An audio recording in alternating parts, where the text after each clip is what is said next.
mifankatia vahony tompofisaninoa mantara ny olona rehetra fampianatra anareo mifankatia vahony tompofisaninoa mantara ny olona rehetra fampianatra anareo.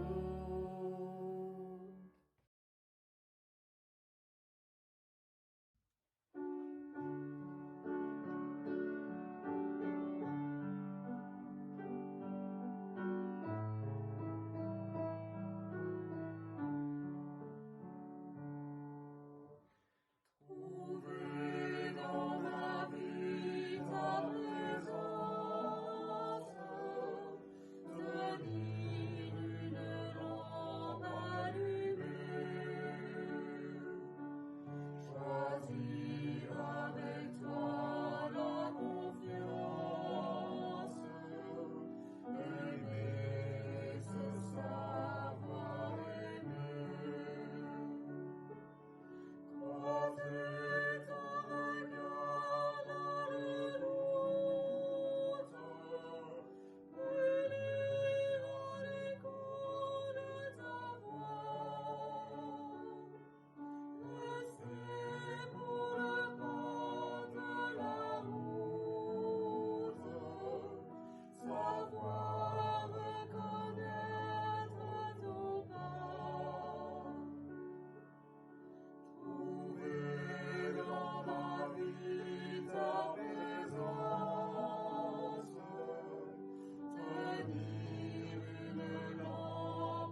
La grâce et la paix vous sont données de la part de Dieu, grâce et paix qui se sont manifestées en Jésus-Christ. Sois la bienvenue Marie-Jeanne, soyez les bienvenus Frédéric, Roselyne. C'est le Seigneur Jésus-Christ qui vous accueille dans sa maison. Parce que même si aujourd'hui nous sommes le samedi saint, jour terrible, on le disait avec Roselyne hier, jour terrible et lourd, très très lourd, très chargé émotionnellement quand on pense à ce qui s'est passé il y a 2000 ans, du fait que le Seigneur était décédé, qu'il avait été mis au tombeau et que maintenant on avait perdu tout espoir, toute illusion, toute espérance. Bonjour Rojo, bonjour Patrick. Et en même temps qu'on est dans cette lourdeur du samedi saint, nous on sait que demain on va fêter la résurrection de notre Seigneur. Et ça fait du bien. Du coup, pour nous, c'est vraiment une grâce qui nous est donnée de la part de Dieu de pouvoir dire, ok, là on vit ce temps lourd et en même temps, on sait déjà quel est le happy end, en tout cas happy end pour tous ceux qui confessent Jésus de leur bouche, comme c'est votre cas. Je vous propose, les sœurs et les frères, qu'on commence avec bonjour Caroline, qu'on commence avec un psaume. Et justement, je vous propose un psaume qui est un petit peu chargé. C'est le psaume numéro 25. Seigneur mon Dieu, je me tourne vers toi. J'ai confiance en toi, ne me laisse pas couvert de honte. Que mes ennemis ne se moquent pas de moi. Pour ceux qui comptent sur toi, pas de honte. Mais la honte est pour ceux qui te trahissent, qu'ils restent les mains vides. Seigneur, fais-moi connaître le chemin à suivre. Apprends-moi à vivre comme tu veux. Conduis-moi sur le chemin de la vérité, de ta vérité. Enseigne-moi, car tu es le Dieu qui me sauve. Et je compte sur toi tous les jours. Seigneur, souviens-toi de ta tendresse et de ton amour, car ils existent depuis toujours. Oublie, Seigneur, oublie les fautes de ma jeunesse. Oublie mes péchés. À cause de ton amour, Seigneur, souviens-toi de moi, toi qui es bon. Oublie, Seigneur. Oublie les fautes de ma jeunesse. Oublie mes péchés. Oui, à cause de ton amour, Seigneur, souviens-toi de moi, toi qui es bon. Le Seigneur est bon, il est juste, il montre aux pécheurs la route à suivre. Il guide les gens simples sur le chemin qui est juste. Il leur apprend à faire ce que lui veut. Chaque enseignement du Seigneur montre son amour fidèle et à ceux qui suivent les règles de son alliance. Seigneur, pour montrer ta gloire, pardonne ma faute, qui est si grande. Si quelqu'un respecte le Seigneur lui montre quel chemin choisir. Il vivra dans le bonheur et ses enfants posséderont le pays. Le Seigneur confie ses secrets à ceux qui le respectent. Il leur fait connaître son alliance. Mes yeux, hier, vous vous souvenez, on a parlé des yeux. Mes yeux regardent toujours le Seigneur. Oui, il me sortira du piège où je suis. Tourne-toi vers moi, Seigneur, aie pitié de moi, je suis seul et malheureux. Mon cœur étouffe de plus en plus, délivre-moi de ma peur. Vois mon malheur et ma peine, enlève tous mes péchés. Regarde mes ennemis, ils sont très nombreux et leur haine est violente. Protège-moi, délivre-moi, tu es mon abri, ne me laisse pas couvert de honte. Je compte sur toi, garde-moi sans faute et toujours fidèle. Toi, tu es le Dieu qui libère Israël de tout ce qui écrase Israël.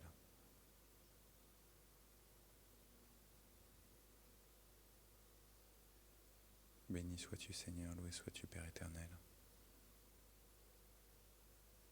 nous croyons que tu es le libérateur. Et en ce samedi saint, mémoire de ce temps où ton Fils est allé jusque dans les prisons, jusque dans les enfers, pour chercher tous ceux qui y avaient été enfermés. En ce samedi saint, jour où sur terre, la ténèbre est omniprésente. Nous voulons proclamer, oui, tu es le Dieu libérateur. À cause de ton amour, à cause de ta fidélité, à cause de ton alliance, à cause de tes engagements, oui, tu es le Dieu du salut.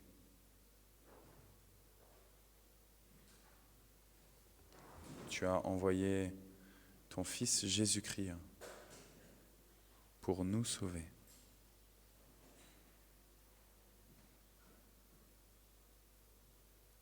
Seigneur, tourne ta face vers nous.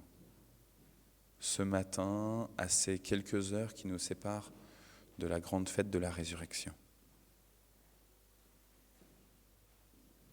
Donne-nous de regarder ce que tu veux faire, ce que tu veux accomplir. Et permets-nous de célébrer ton saint nom, de chanter tes louanges, aujourd'hui et jusque dans l'éternité. Amen. Voilà, bonjour Noël. Et on va donc prendre un temps de louange. Classiquement, je vous avoue que le samedi saint, en fait, on ne chante pas. Parce que justement, on est tellement meurtri par le décès du Seigneur Jésus-Christ, par sa passion. Mais une église comme la nôtre, si elle ne chante pas, ça ne va pas, c'est dans son ADN. Donc on va quand même chanter un petit peu.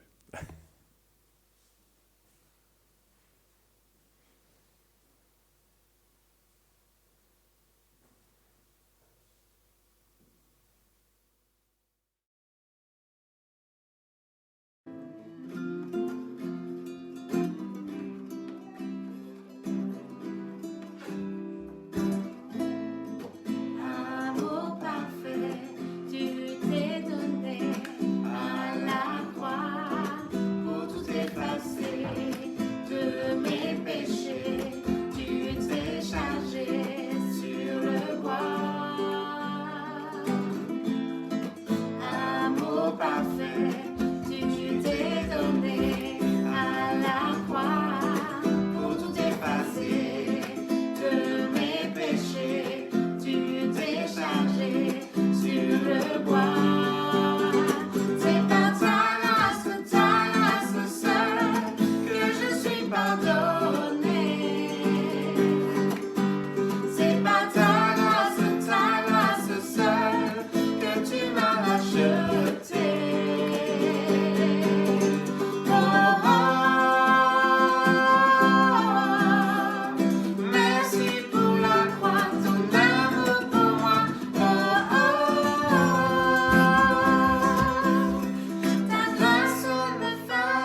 Si ton peuple sur qui est invoqué ton nom cherche ta face et s'humilie, s'il revient vers toi et demande pardon, tu guériras son pays.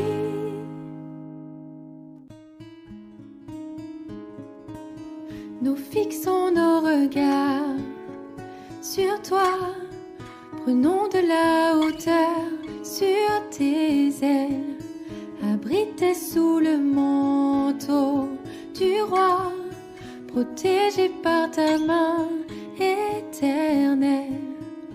Toujours un refuge dans la détresse, nous ne craignons rien quand tremble la terre. Ton épouse s'attache à tes promesses, dans l'espérance elle porte ta lumière. Si ton peuple sur qui est invoqué ton nom cherche ta face et s'humilie, s'il revient vers toi et demande pardon, tu guériras son pays. Si le monde pleure et ne te connaît pas, nos larmes intercèdent pour lui. Dans l'angoisse et la peur, manifeste-toi comme un phare dans la nuit.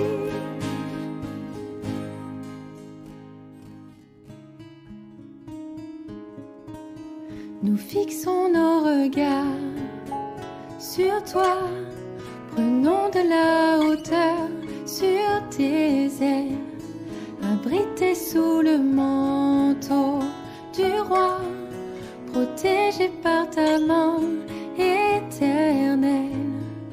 Toujours un refuge dans la détresse, nous ne craignons rien quand tremble la terre. Ton épouse s'attache à tes promesses, dans l'espérance elle porte ta lumière.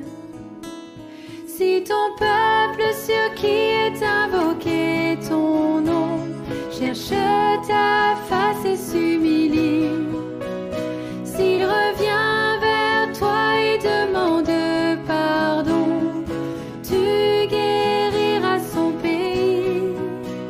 Si le monde pleure et ne te connaît pas, nos larmes intercèdent pour lui. Dans l'angoisse et la peur, manifeste-toi comme un phare dans la nuit.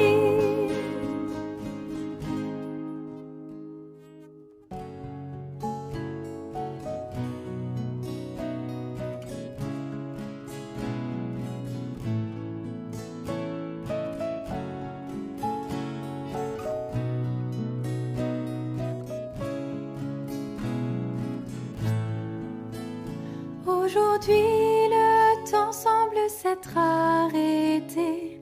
Tu conduis ton peuple au désert. Dans nos cœurs silencieux, tu veux demeurer et nous révéler tes mystères. Aujourd'hui, le temps semble s'être arrêté. Tu conduis ton peuple au désert.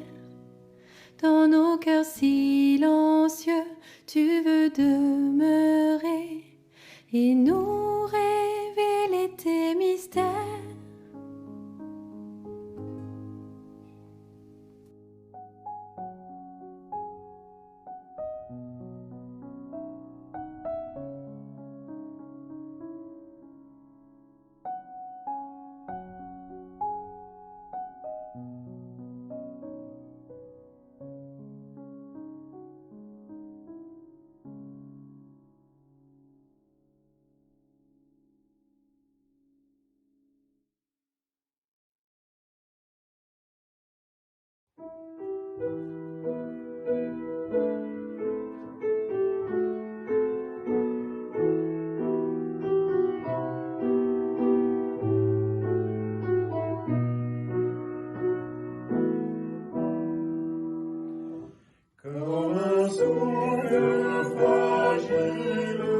ta parole se donne pour la base d'agir, ton amour nous façonne.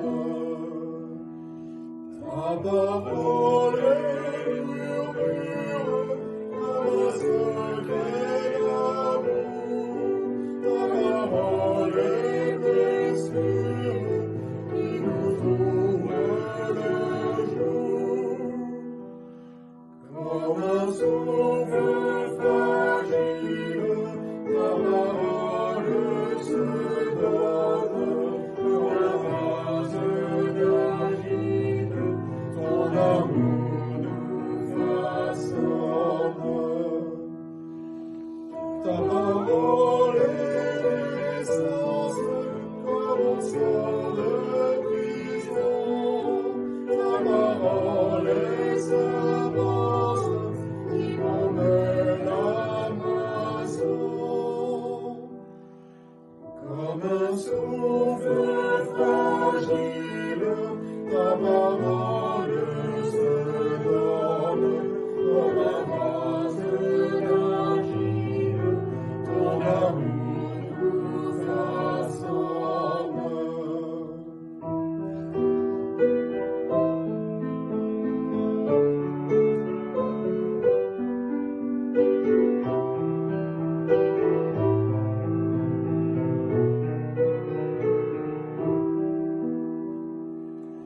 Ta parole est partage, comme on coupe du pain. Ta parole est passage, qui nous dit un chemin. Comme un souffle fragile, ta parole se donne comme un vase d'argile, ton amour nous façonne.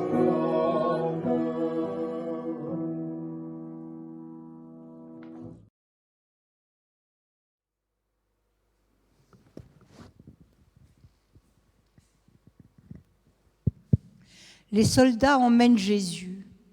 Ils rencontrent Simon, un homme de Cyrène qui revient des champs. Ils l'obligent à mettre la croix sur son dos pour qu'il porte derrière Jésus. Une grande foule suit Jésus. Des femmes pleurent et sont dans le deuil à cause de lui. Jésus se retourne vers elles et leur dit : « Femmes de Jérusalem, ne pleurez pas à cause de moi. Au contraire, pleurez à cause de vous et de vos enfants. Oui, le moment va venir où on dira : elles sont heureuses les femmes qui ne peuvent pas avoir d'enfants, celles qui n'en ont jamais eu et qui n'ont pas allaité de bébé. Alors les gens se mettront à dire aux montagnes : tombez sur nous, et aux collines : cachez-nous.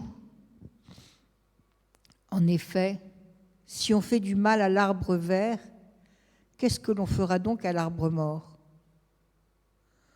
On emmène aussi 2 autres hommes, des bandits, pour les faire mourir avec Jésus. Ils arrivent à l'endroit appelé le crâne. Là, les soldats clouent Jésus sur une croix. Ils clouent aussi les 2 bandits, l'un à sa droite, l'autre à sa gauche. Jésus dit : « Père, pardonne-leur, ils ne savent pas ce qu'ils font. » Les soldats tirent au sort pour savoir qui aura ces vêtements, puis ils les partagent entre eux. Merci Noël. Et on va entendre une deuxième lecture, c'est pour ça que j'ai coupé par rapport à ce qu'on a fait toute la semaine d'aller jusqu'au 43. Et donc Marie-Jeanne, je vais te donner, ça va être Romains 7. Attends juste 2 petites secondes.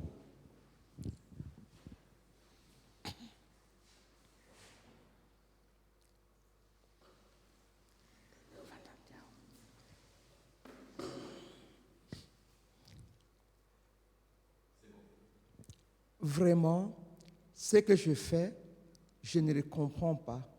Ce que je veux, je ne le fais pas.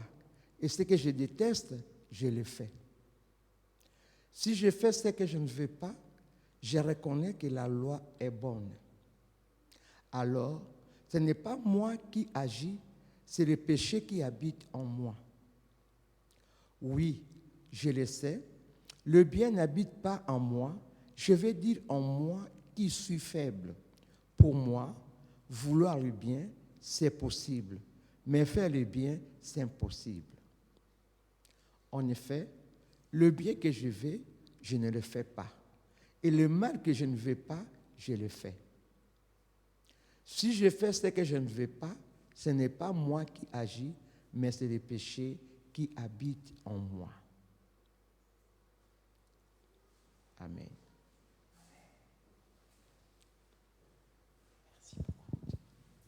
Merci Noël, merci Marie-Jeanne, vraiment.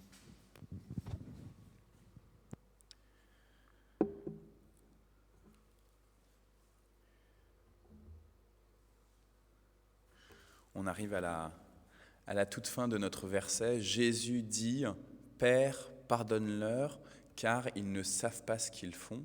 Hier, on était sur le « ils ne savent pas » en disant, en fait, ça veut même dire « ils ne voient pas, ils ne comprennent pas, ils ne saisissent même pas avec leurs yeux ce qu'ils font ». Et donc justement, là, maintenant, on arrive sur cette question du faire. Et c'est pour ça que Marie-Jeanne, je t'ai demandé de nous lire Romains 7, avec toute cette difficulté que Paul a de vouloir le bien, mais de faire le mal. De ne pas vouloir le mal, mais finalement de le faire quand même, quoi. Et il est pris comme ça sur cette difficulté que finalement, sans cesse, il ne fait que le mal. Sans cesse, il ne fait que le mal. Tout ce qu'il déteste, c'est ce qu'il fait. Père, pardonne-leur, car ils ne savent pas profondément ce qu'ils font. Ce qui est intéressant avec, c'est un verbe très classique, le verbe qu'on traduit par faire là, et qui est une très très bonne traduction sur l'action. Ce qui est intéressant, c'est qu'en grec, en plus, ce qui est donné comme élément dans ce verbe faire, qui est aussi en français, mais qu'on oublie un peu. Pour nous, le faire, c'est l'action là tout de suite. En fait, ce qui est très fort avec le verbe grec, c'est qu'il porte aussi justement tous les fruits qui découlent de cette action. C'est pas juste l'action de je prends une petite fleur, je le soulève, voilà. C'est qu'est-ce qui va se passer concrètement comme action. Par exemple là, qu'est-ce qui va se passer pour le vase, mais qu'est-ce qui va se passer aussi pour la table de communion sur laquelle je viens de reposer le vase. Et évidemment, si je prends le vase et que je le jette fort sur la table de communion, il va y avoir un coup sur la table de communion. Et du coup, le faire, il va être aussi sur le coup qu'il va y avoir dans la table de communion. Les conséquences profondes de nos actions. Celles qu'on pourrait peut-être pas voir au premier regard. Si je le fais une fois, 2 fois, 3 fois, 4 fois, 5 fois, et ainsi de suite, de prendre le vase et de le poser comme ça de manière un peu abrupte, on verra peut-être pas tout de suite les conséquences, mais peut-être que dans 1 an ou dans 2 ans, au final, il y aura une marque sur la table de communion. Père, pardonne-leur parce qu'ils ne savent pas ce qu'ils font. Ce qui est intéressant, c'est que, évidemment, le Christ, il est en croix, là, il est meurtri, il est injurié, il est à bout de souffle. On est à quelques heures à peine de sa mort. Et en fait, quand il est dans cette prière, dans cette intimité avec son Père, notre Père, celui qui est Dieu, qui a tout conçu, il dit, finalement, il ne voit pas, mais il ne mesure même pas tout ce que leurs actions vont produire comme fruits. Comme mauvais fruits, mais aussi comme bons fruits. Et en ce samedi saint, on doit se rappeler qu'au-delà des meurtrissures du Christ, Au-delà des injures, au-delà de toutes les souffrances qu'on a fait subir, que les chefs des prêtres, que les soldats, que le bandit, au-delà de toutes les injures, au-delà de toute la foule qui était là et qui a lâché toute leur méchanceté sur le Christ, au-delà de tout ce que nous, aujourd'hui, on pourrait dire qui est vraiment mauvais, et bien finalement, le fruit qui va être produit, ça va être quelque chose de bon. Ça va être la vie éternelle. Au-delà de tout ce que le Christ subit de manière tragique, eh bien Dieu va faire éclore la vie éternelle. Il fallait au moins cela, tant de souffrances sur la croix, tant d'injures, de blasphèmes vis-à-vis de celui qui est fils de Dieu, pour que la mort soit totalement sans pouvoir. Et donc, Marie-Jeanne, tu nous as lu l'Épître aux Romains. Il fallait au moins cela, au minimum cela, la mort de notre Seigneur, celui qu'on acclamait il y a quelques jours encore comme le roi. Hosanna au fils de David. Viens, délivre-nous, chasse les Romains. Viens, rétablis le royaume ici-bas, en Judée. Il fallait au moins la mort de ce Messie, de cet oint de Dieu, pour que tous puissent avoir la vie éternelle et la réconciliation avec le Père. Père, pardonne-leur, ils ne savent pas ce qu'ils font. À chaque fois que j'entends cette phrase, je me dis, les pauvres, quoi. Ils sont vraiment, ils n'ont rien compris. Ils n'ont rien compris, ils sont en train de martyriser le Christ. Et en même temps, et c'est ce que je te partageais, Noël, hier, après le culte, et en même temps, eh ben, il a fallu passer par cette souffrance de notre Seigneur pour qu'aujourd'hui nous puissions avoir la vie. Pour qu'aujourd'hui on puisse dire, le péché est annihilé. Il n'a plus de puissance sur ma vie. Alors vous allez me dire, mais oui, mais en fait nous on est comme Paul en réalité. Bien sûr que je reconnais humblement que oui, je continue à fauter. Oui, c'est vrai, le diable, l'ennemi, le serpent des temps anciens, continue encore d'être, il est le tentateur, continue encore d'essayer d'utiliser les tentations qu'il avait mises en œuvre depuis les temps immémoriaux pour essayer de nous faire chuter. Mais malgré ces tentatives de l'ennemi de Dieu, le péché est véritablement sur la croix du Christ. Bonjour Marthe, enchanté que tu sois connectée avec nous. Et bonjour Michel aussi. Il y a tout Noisy-le-Sec qui se connecte avec nous. C'est une grande joie de vous avoir avec nous. C'est sur cette croix qui est derrière moi là que le péché fondamental, il est cloué.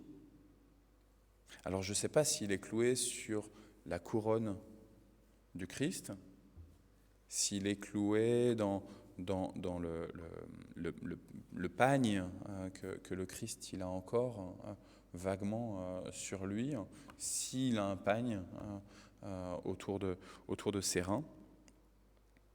Je ne sais pas si le péché il est cloué sur le bas de la croix ou sur le haut de la croix, mais la réalité, c'est que le péché tout entier est sur cette croix.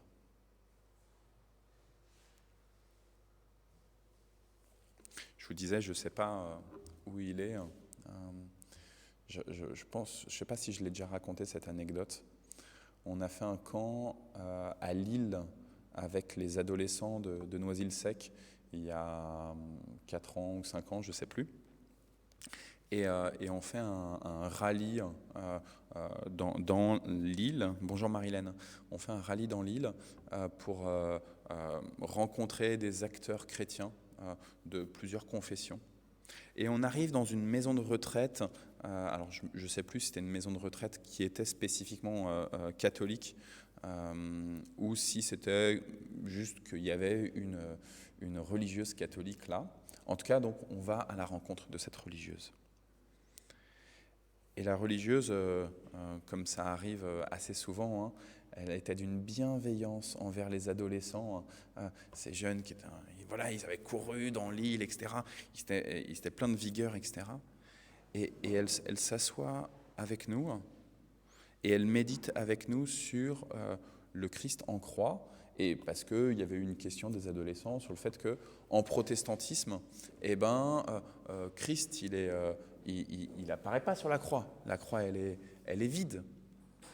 En fait, je pense que c'est derrière Noël. C'est parce que comme il y a conseil presbytéral, il y a aussi Joyce qui est au centre Georges Brassens en général, et donc il passe. Tac, tac.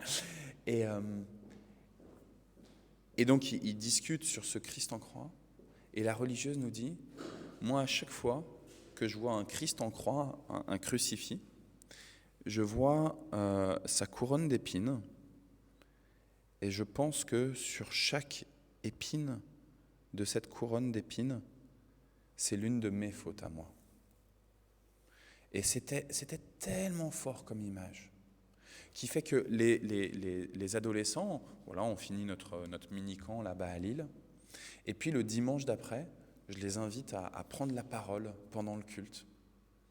Et il y a un adolescent qui était plutôt réservé, qui ne parlait pas beaucoup, et c'est pile poil cette image-là qu'il a donnée à l'assemblée de Noisy-le-Sec, à l'assemblée de Saint-Marc.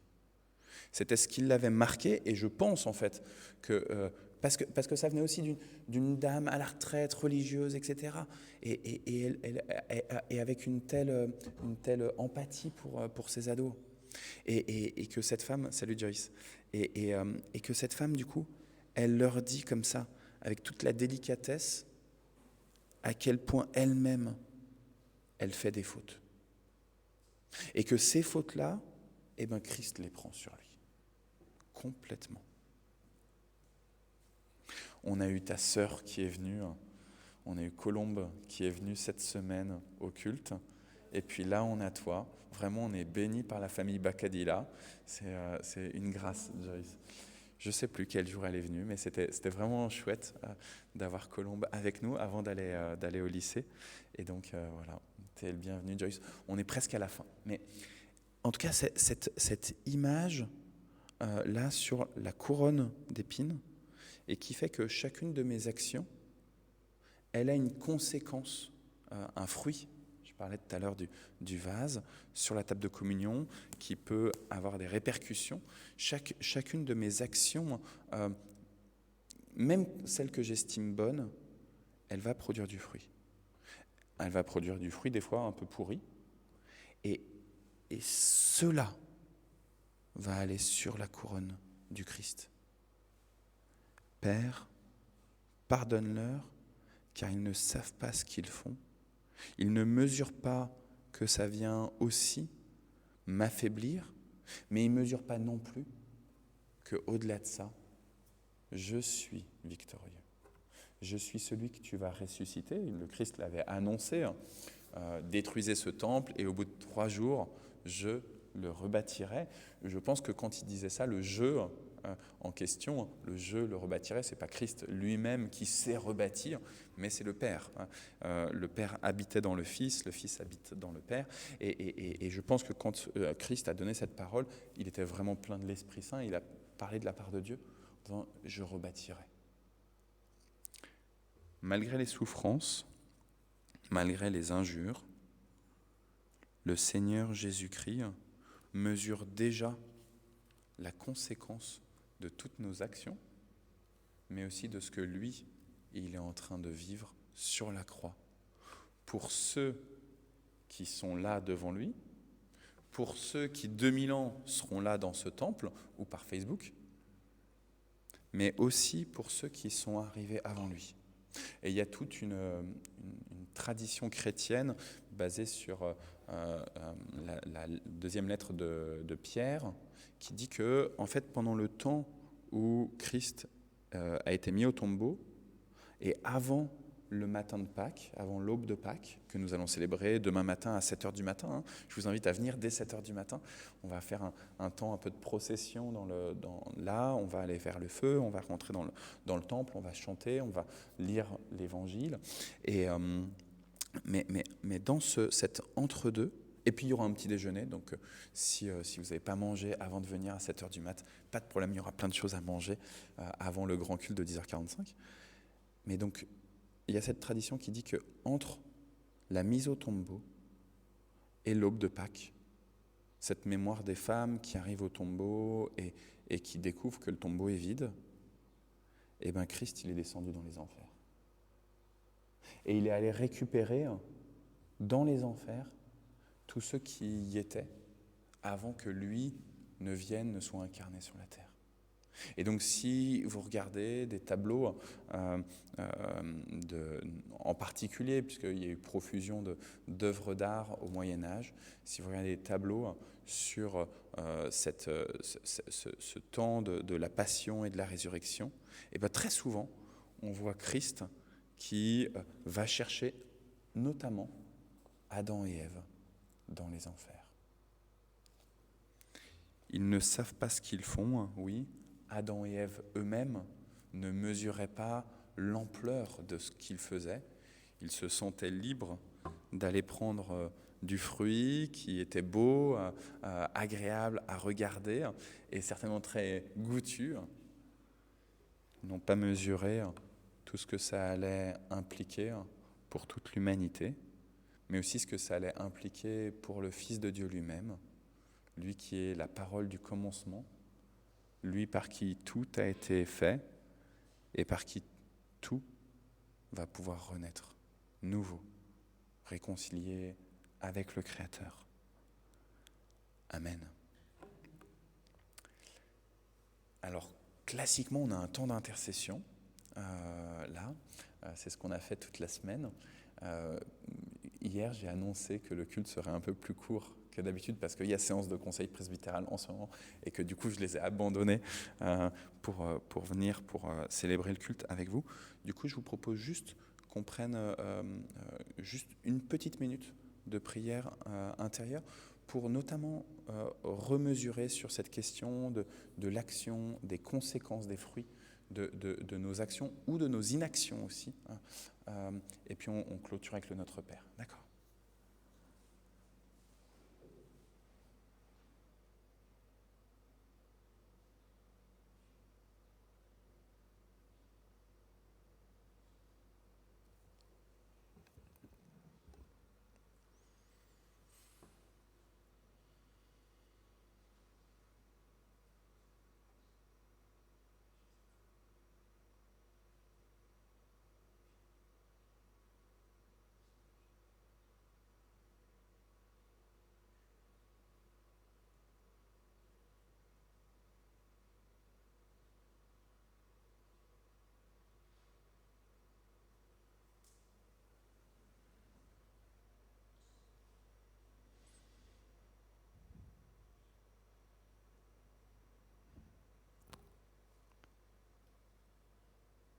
Notre Père, qui es aux cieux, que ton nom soit sanctifié, que ton règne vienne, que ta volonté soit faite sur la terre comme au ciel.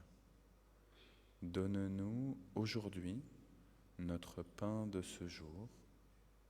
Pardonne-nous nos offenses, comme nous pardonnons nous aussi, à ceux qui nous ont offensés. Ne nous laisse pas entrer en tentation, mais délivre-nous du mal.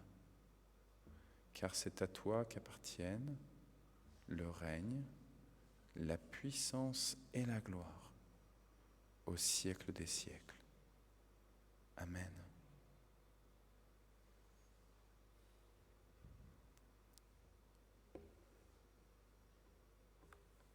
mes sœurs, mon frère, mes sœurs et frères qui sont connectés aussi sur Facebook. Que vraiment la paix de notre Seigneur soit sur vous en ce samedi saint. Que l'espérance du matin de Pâques vous fasse tenir ferme dans votre foi, oui. Que vous puissiez accorder toute votre confiance dans le Seigneur, notre Dieu et notre Père, par son Esprit. Soyez bénis au nom du Père, du Fils et du Saint-Esprit. Amen. Amen. Voilà. À demain matin.